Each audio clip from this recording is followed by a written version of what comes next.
ప్రియమైనటువంటి వాళ్ళారా, చదవబడినటువంటి కీర్తనలో కీర్తనాకారుడు మరి ఎంతగానో దేవుని యొక్క మాటల్ని మనకి వివరిస్తూ ఉన్నాడు.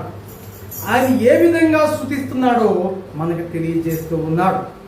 ఎలా స్తుతిస్తున్నాడంట? మొదటి వచనాన్ని మనం చూసినప్పుడు, నా పూర్ణ హృదయముతో నేను యెహోవాను స్తుతించెదను. ఎలాగంట? పూర్ణ హృదయముతో. ఎవరిని స్తుతిస్తా అన్నాడు? యెహోవాను స్తుతించెదను.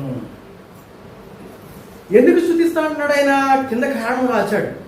యెహోవాని అద్భుత కార్యములన్నిటినీ నేను వివరించెదను. ఒకటి స్తుతిస్తానని చెప్తున్నాడు, రెండు వివరిస్తా అని చెప్తున్నాడు. వివరించడం అంటే ఎదుటివాడికి చెప్పడం. మీరు వచ్చి కూర్చుని వెళ్ళిపోతే కాదు, మీరు వచ్చేది దేవుణ్ణి స్తుతించాలి. రెండోది ఇక్కడ చెప్పబడింది, మీరు సాక్ష్యంగా ఇతరులకు చెప్పేవారిగా ఉండాలి.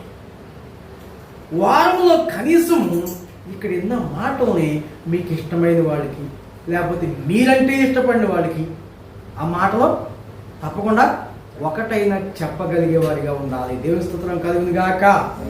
అప్పుడే దేవుడు మహిమపరచబడతాడు మీ ద్వారా. ఇక్కడ దావీదు ఏమంటున్నారు? యెహోవా నీ అద్భుత కార్యములన్నిటిని నేను వివరించెదను. రెండవ వస్తువు ఏమన్నాడు?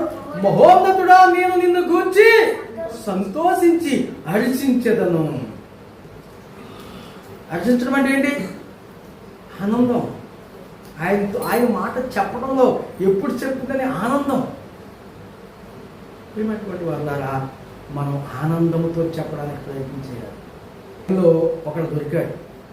చెప్పే సమయం వచ్చేటప్పటికి సాతాను గాడు తప్పించేశాడు. అర్థమైందా? కాబట్టి మనము సమయం ఉండగానే మన యేసయ్య యొక్క సువార్తనే చెప్పాలి. అంటే ఎప్పుడు సమయం ఎప్పుడు ఉంటుంది? నీ గొంతులో ప్రాణం పోకముందే.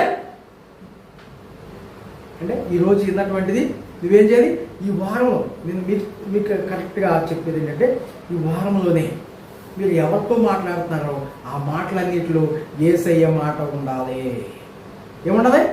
యేసయ్య మాట ఉండాలి. దావీదు ఏమన్నాడు? ఇక్కడ ఏమన్నాడు? నేను వివరించెదను, కీర్తిస్తాను అన్నాడు. ఇంకేమన్నాడు? స్తుతిస్తా అన్నాడు. 3 కార్యాలు చేస్తా అన్నాడు. అవునా కదా?